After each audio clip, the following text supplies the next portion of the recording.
da manhã, chegou uma notícia lá, eu só vi um pouco depois. Eu agradeço pelo convite mais uma vez.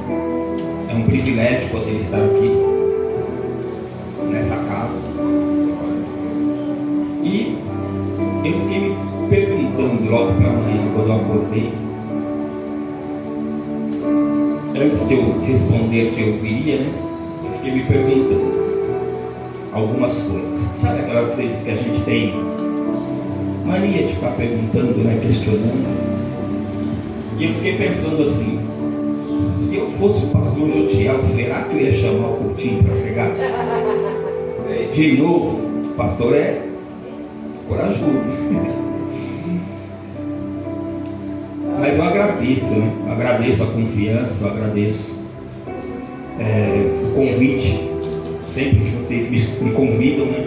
Se eu estiver disponível, eu tenho muito prazer em estar com vocês. E aí eu fui tomar banho e tinha um amigo na minha casa hoje. Tinha ontem. Hospedado lá. A amiga Emanuel. Conhece o pastor Roberto? A amiga Emanuel. Dormiu lá também, pastor? Exatamente. Aí eu falei assim: meu amigo, vou falar sobre o quê?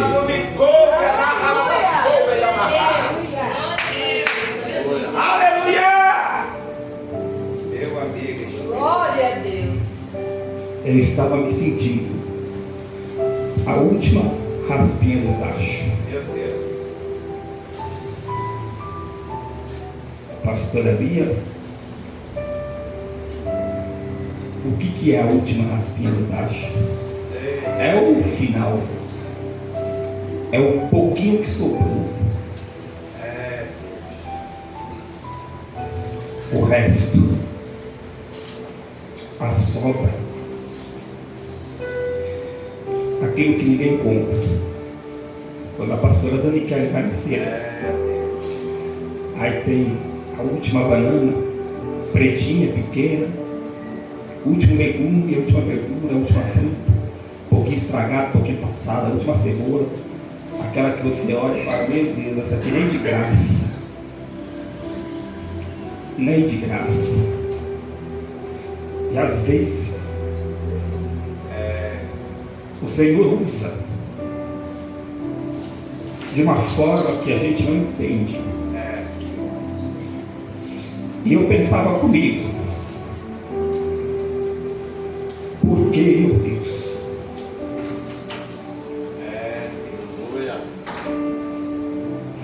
E aí o Senhor respondeu o porquê. Eu perguntava assim, ó, para o meu amigo: quem sou eu na fila do pão, pastora Bia? Eu falava isso: Espírito Santo, quem sou eu na fila do pão para ter o privilégio de ir lá levar a tua palavra?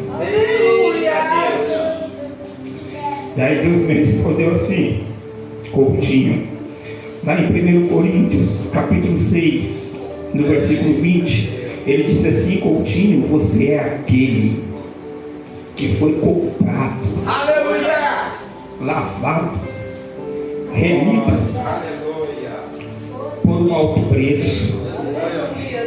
Glorificai, pois, a Deus com o seu corpo e com o seu espírito, os quais pertencem a Ele. meu Deus, coisa linda. E vocês estão abrindo a Bíblia, mas não é aí que a gente vai falar. Essa foi a resposta que veio para mim. Porque eu, me sentindo a raspa do tacho, terei o privilégio de ir lá hoje levar a palavra. Ele me respondeu isso. Meu Deus. Falei: então tá bom, então eu vou. Aí eu fui lá e respondi: eu vou. Aleluia. Eu vou. Pastor Jotiel só soube às 17, né? Falei: eu vou.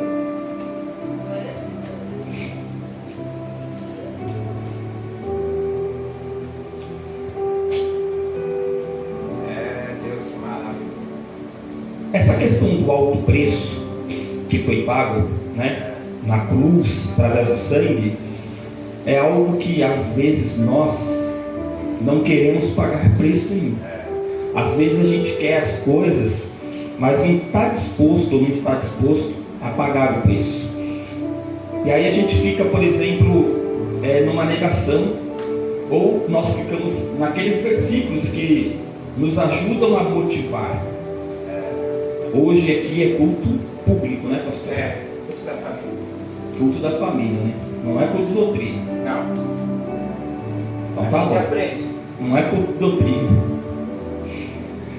E aí a gente fica lá, por exemplo, o Salmo 23 diz assim, ó, ainda, exatamente, pastor, todo dia, ainda que eu andasse pelo vale da sombra da morte, não temeria mal algum, porque tu estás comigo, a tua vara e o teu cajado me consolam. Certamente com a justiça e por aí vai. Mas qual é a função da vara, pastor, e do cajado? Não é por doutrina, mas a vara e o cajado tem uma função, não é isso? Correção.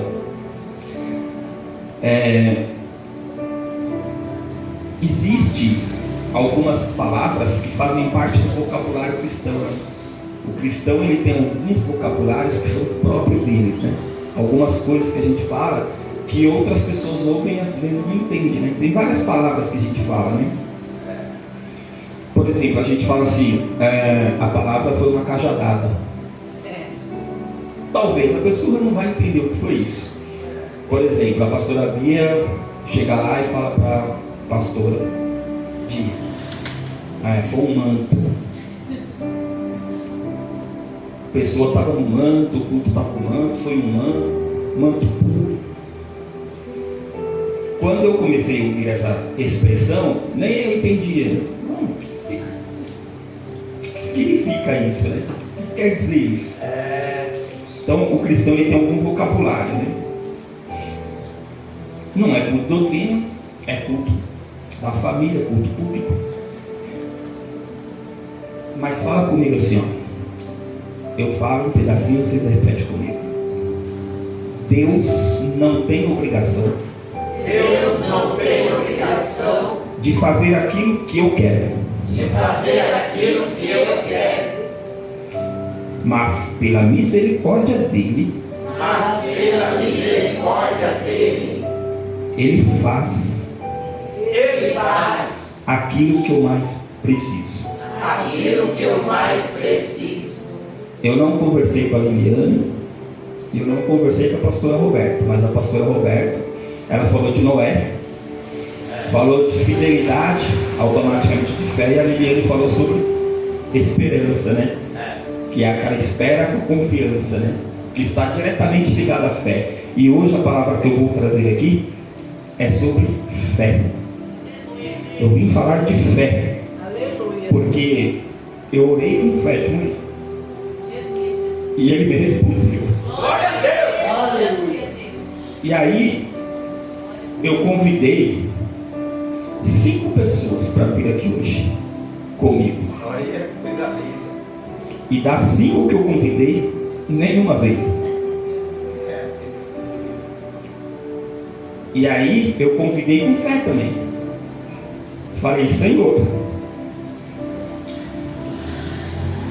leva alguém comigo hoje. Eita, Jesus. Além do seu Espírito Santo. Aleluia! E eu estava no trem. E o Espírito Santo falou assim: vai estar com você quem eu convidar. Meu Deus. E não você. E estão aqui vocês que foram convidados pelo Espírito Santo, que eu não convidei. Mas ele falou comigo, eu estava aqui perto já. Ele falou exatamente isso. E eu falei, amém. Porque eu fiquei pensando, Senhor, se eu for falar sobre fé, eu tenho que também conseguir pôr minha fé em prática. E eu estava com fé. Com fé. Mas Deus não faz as coisas que eu quero, na hora que eu quero e do jeito que eu quero. Deus ele faz as coisas que a gente precisa e conforme a vontade dele, e às vezes a gente não entende. Então ele não tem obrigação de fazer aquilo que a gente quer que ele faça. Em Hebreus 11, não precisa abrir sua Bíblia, no capítulo 1 fala assim, ó: a fé é o firme fundamento. Em algumas versões fala firme fundamento com promessa das coisas que se esperam e a prova das coisas que não se veem. Exemplo: o que é que existe que a gente não vê, mas sabe que existe e sente? Por exemplo, não podemos falar do vento ainda, pastor, porque o pastor está programando algo, né, temático, então, né, não é tempo de falar de vento, mas vento a gente sente, não vemos. Então eu quero falar do gás. Existe o gás? Você vai lá, acende lá, você vê o fogo, né? Mas o gás, a gente não vê o gás, né? A gente sente o gás, mas a gente não vê o gás, né?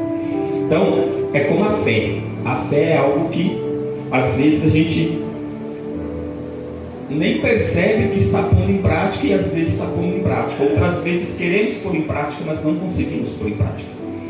Às vezes a gente, por algum tipo de negligência, que também não é culpa nossa, nem sempre a gente consegue colocar em prática. Então, nesse texto de Hebreus 11:1, lá no versículo 6, ele diz assim, ó: sem fé é impossível agradar a Deus. Agora, no versículo, pela fé, eu vou citar alguns tópicos aqui, vocês não têm que guardar isso na cabeça, porque são muitos, então não vou falar de cada um, só vou falar quais são eles, e todos eles estão no mesmo capítulo, falando sobre fé. Hebreus capítulo então 11, a partir do versículo 1, eu vou dizer o versículo que está escrito lá.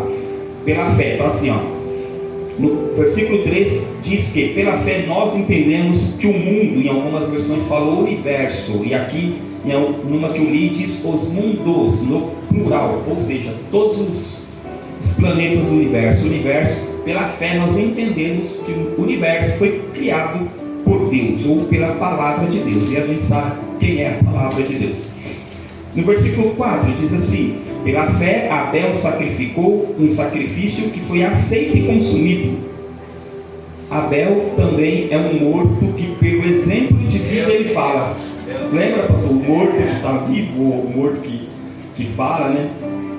E eu lembrei do morto que está vivo, porque eu lembrei assim: Abel foi morto injustamente, mas ele está morto, só que o exemplo de Abel está vivo até hoje.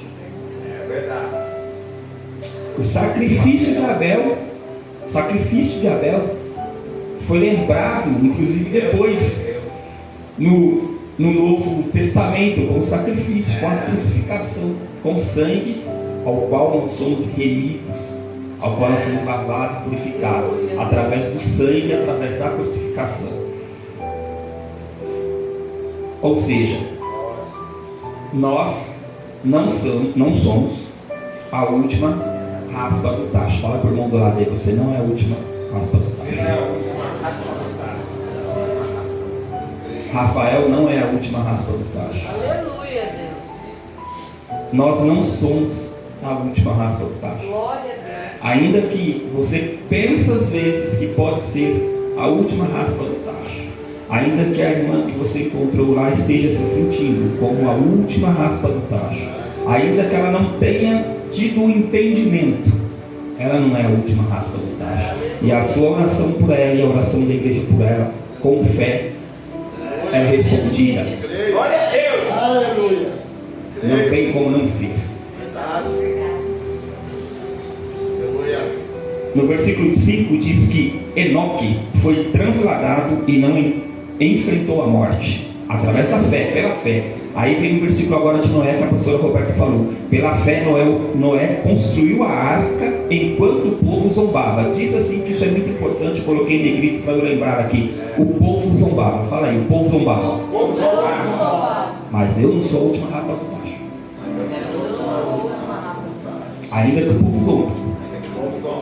Não precisa repetir tudo não. E o povo zombava de Noé. Foi o que a pastora disse aqui.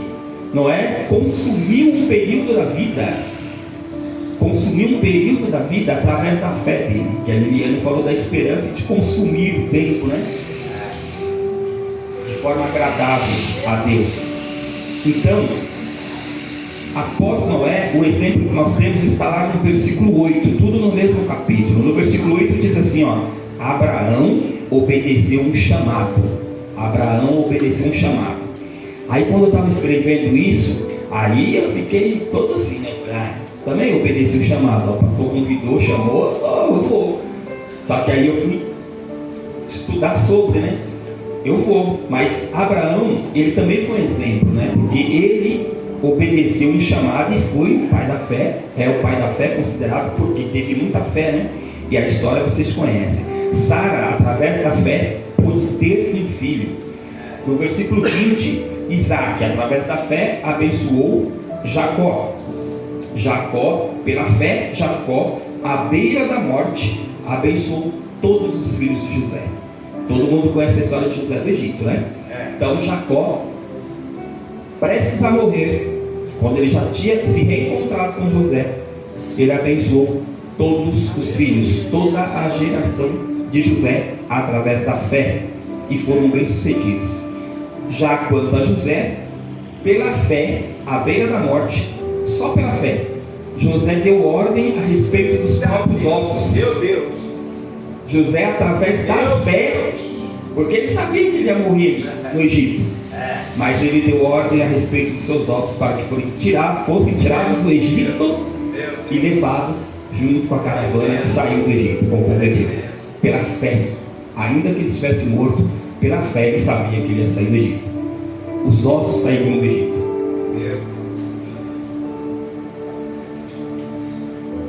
No versículo 23, pela fé, o recém-nascido Moisés foi escondido. Foi pela fé. Está lá no texto também, no versículo 23. Pela fé, no versículo 24, Moisés recusou o reinado terrestre para sofrer junto com o seu povo. Foi pela fé. Imagina vocês a situação de Moisés, um príncipe, recusando viver da maneira que ele poderia viver, para viver sofrendo como escravo, com seu próprio povo.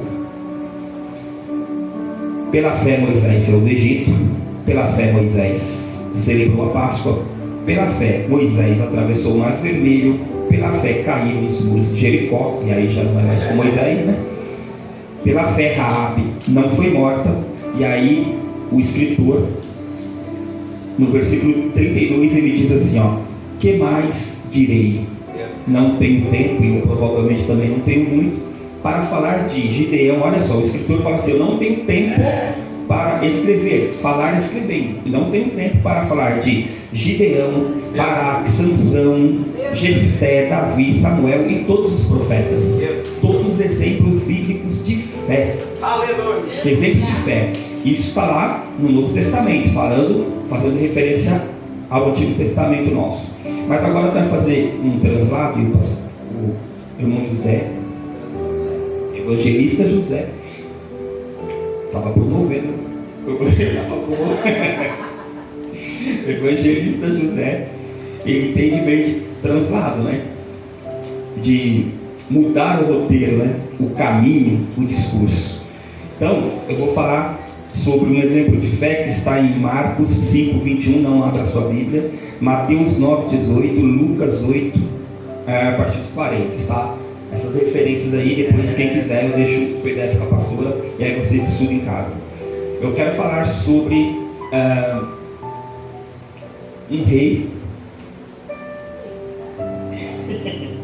Não é repetição não, pastora. Um rei, um príncipe, uma menina e uma plebeia.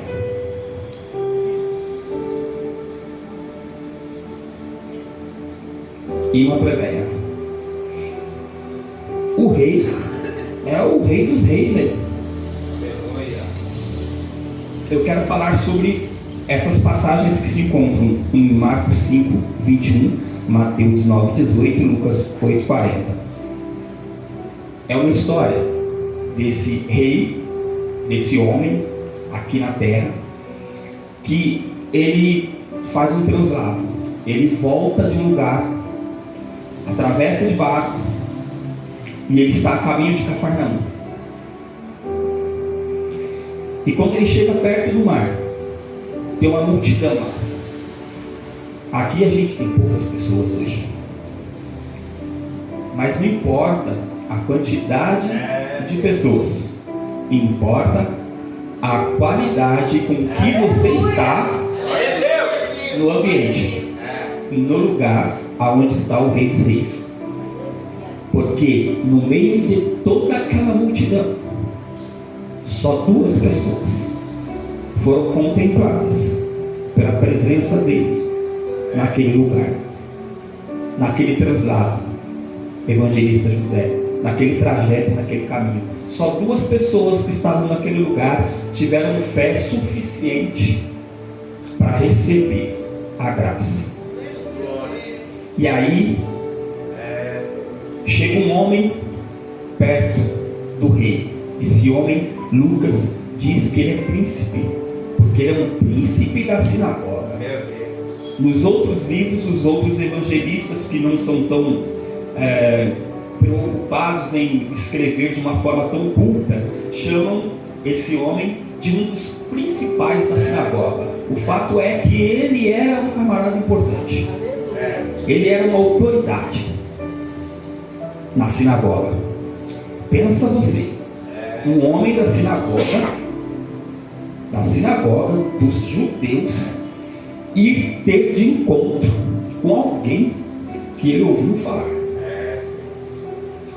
que era o Rei dos Reis, Glória a Deus. e que podia resolver o problema que ele estava passando. Só que o problema que ele estava passando não era um problema dele de fato. Ele foi interceder por alguém, por outra pessoa, por um terceiro. E aí entra a menina na história. E essa menina estava ali com seus 12 anos de idade. E agora todo mundo já sabe a história, né, pastor? E aquela menina com 12 anos de idade foi acometida, pastora Roberta, por uma enfermidade. Mas não é uma enfermidade que só nos derrubou, é uma enfermidade que leva à morte. É uma enfermidade que a pessoa está desenganada. E aí o príncipe da sinagoga, um líder da sinagoga, ele vai ter um encontro e ele se ajoelha aos pés do Rei dos Reis e ele começa a implorar.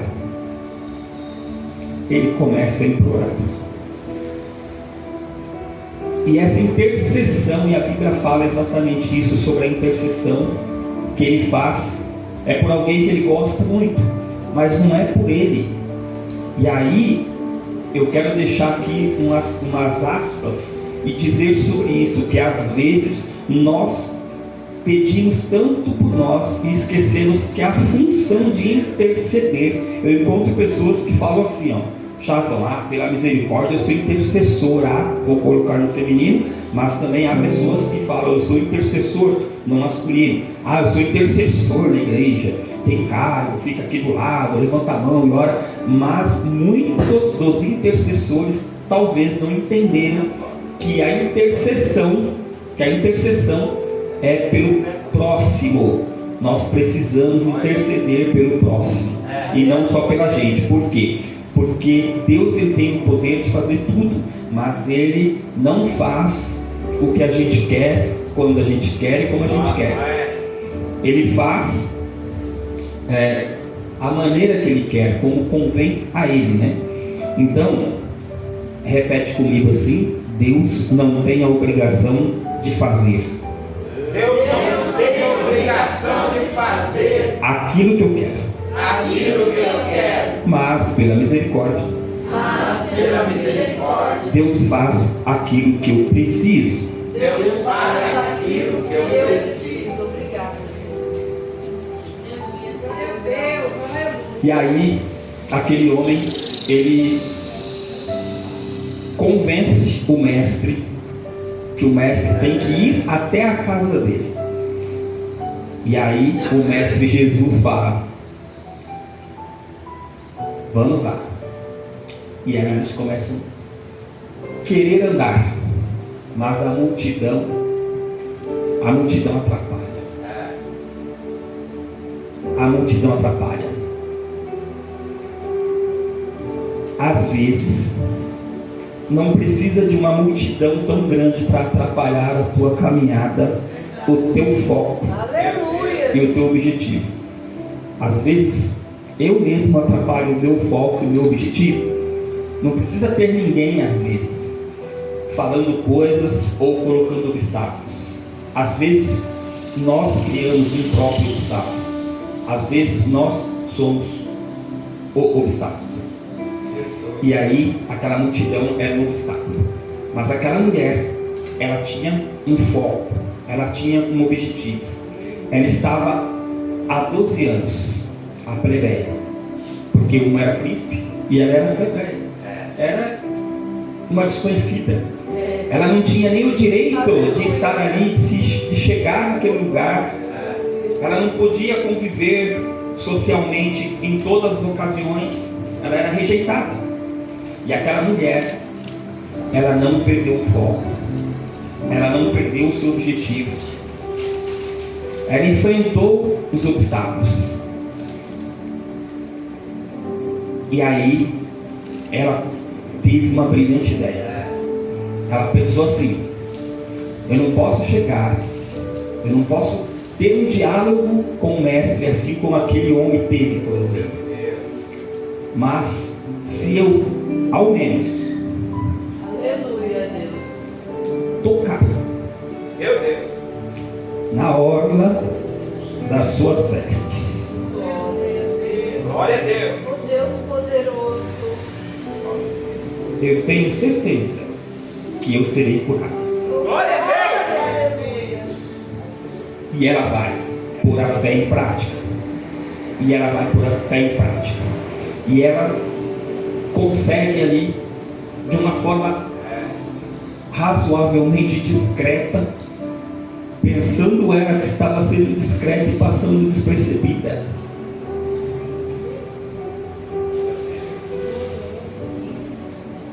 ela consegue tocar nas vestes do mestre. Glória a Deus. Aleluia. E o mestre olha para os discípulos Glória. e fala assim: Glória. quem me tocou?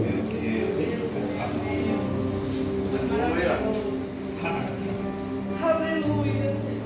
E às vezes, irmãos, até os discípulos se tornam obstáculos. Os discípulos falam assim: mestre, oh mestre, como assim? Quem te tocou? Olha a multidão.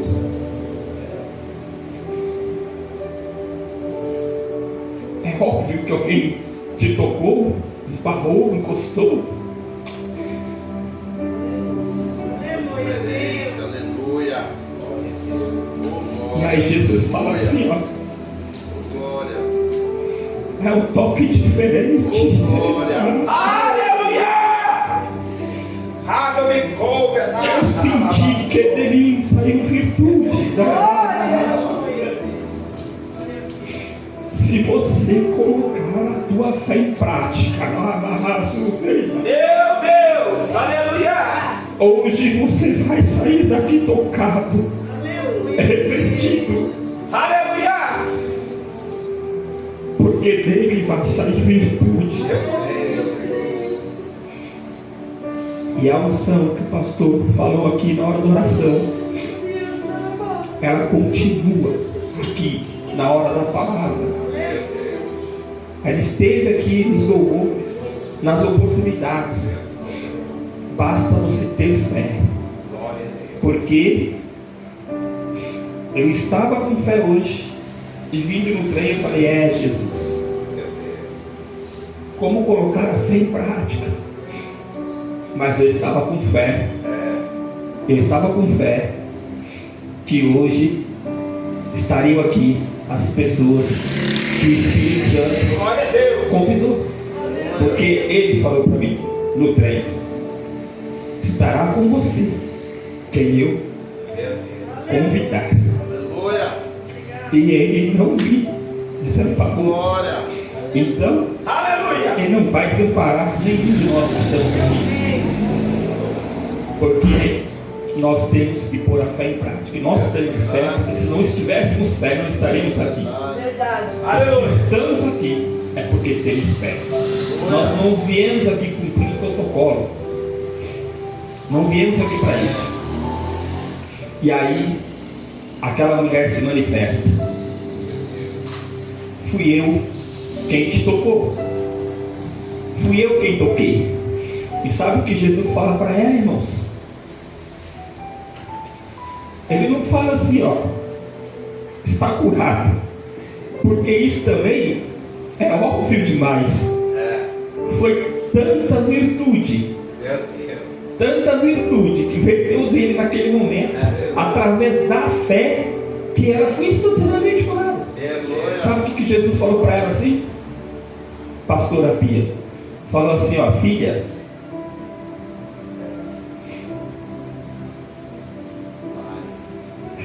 Aleluia.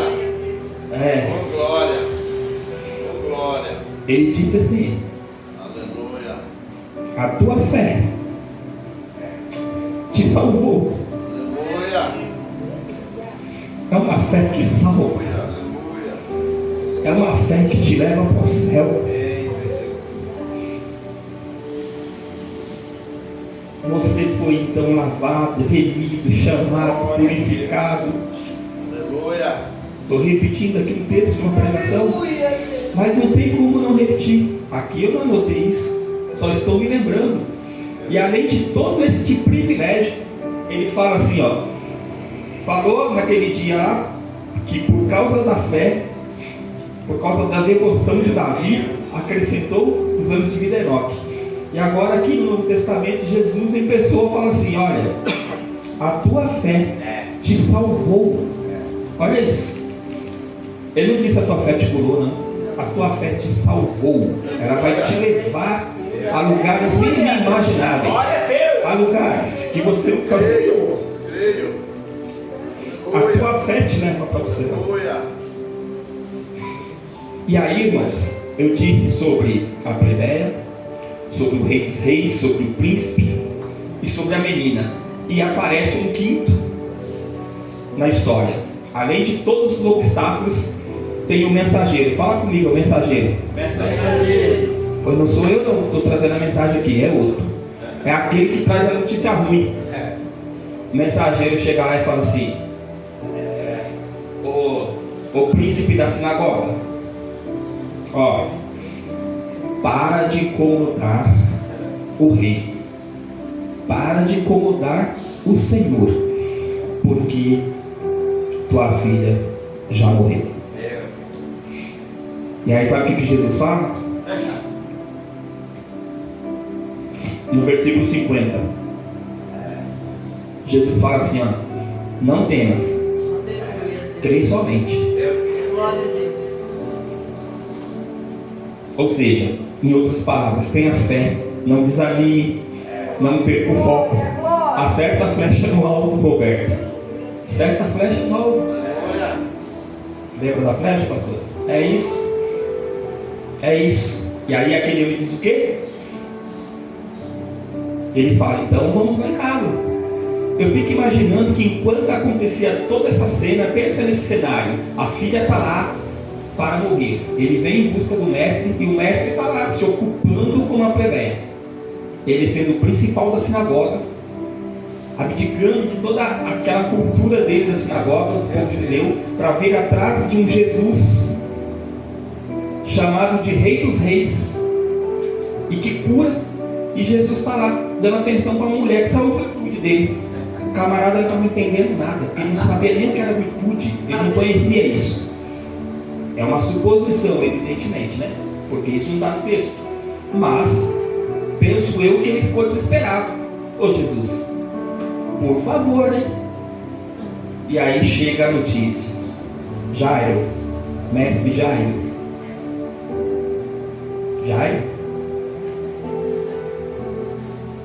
para de incomodar o mestre. Mas aquele povo e aquele mensageiro que trouxe a triste notícia não sabia que o mestre tinha planos, tinha sonhos diferentes para vocês. E ele tem ainda.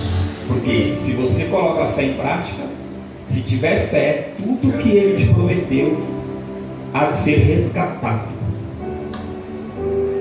Não está isso aqui também não. Mas eu estou sentindo de falar isso para vocês. Que tem alguém aqui que está assim como eu me sentia hoje de manhã, precisando de um resgate, precisando de uma restauração, precisando pôr a fé em prática. Porque às vezes a nossa fé, ela fica abalada por diversas consequências. Às vezes entra uma dúvida, e eu preciso concluir. Às vezes entra uma dúvida, e às vezes por isso a nossa fé enfraquece. Mas a gente precisa encontrar os meios de fortalecer, e há meios também para isso. Então Jesus, ele vai com Jairo até a casa, e quando chega lá, mais uma multidão. Diz assim: e a multidão zombava. A multidão, fala aí, a multidão zombava. A multidão zombava. Zombava dele, sabe por quê? Porque a menina já tinha morrido.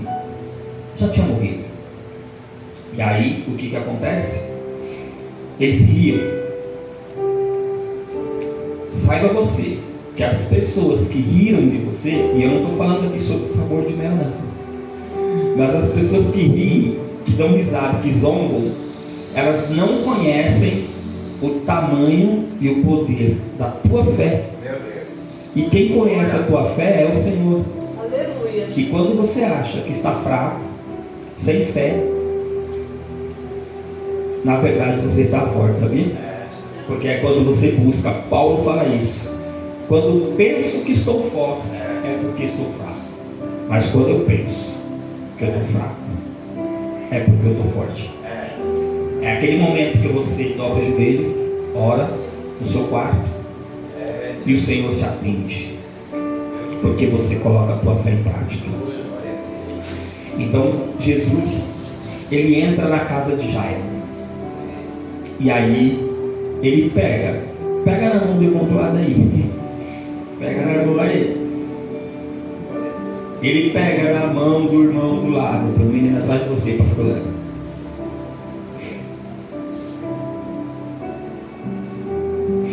E Jesus clama. Olha só, o texto diz que Jesus não falou. Jesus não deu ordem. Ele fez um clamor.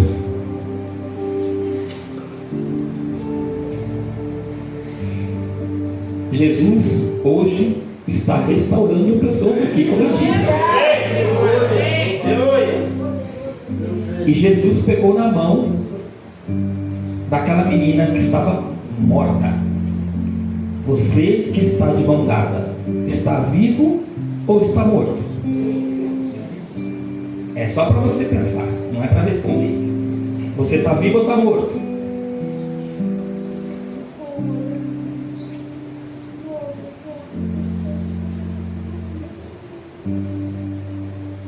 Vivo ou morto?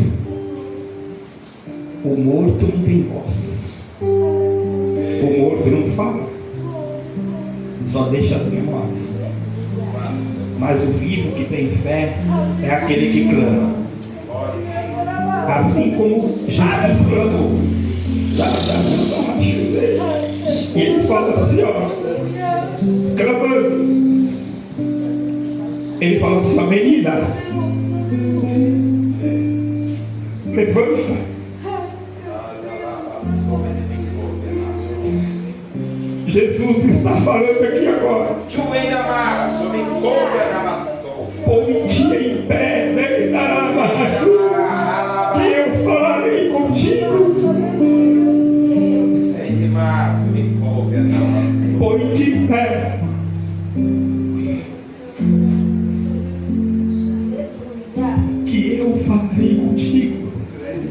aquilo que o Senhor prometeu. Não há inferno, não há zombaria de ninguém que consiga tirar de você aquilo que Deus te deu. Não há problema que tire de você. Eu não vou contar minha história. Pode soltar a mão do amigo e do lado. Mas quem me conhece sabe que Deus tem promessas. E por mais que eu corra, por mais que eu corra, por mais que eu corra, as promessas dele na minha vida, as que não se cumpriram, elas vão se cumprir. Mas mesmo quando eu me senti a raspa do tacho, eu não perdi a fé. Eu aprendi com a minha mãe, a Liliane sabe disso, que eu sempre dou esse exemplo. Eu sei em quem tenho crido. Glória a Deus! Aleluia! Então eu quero falar para você que você não é a última raspa do tacho.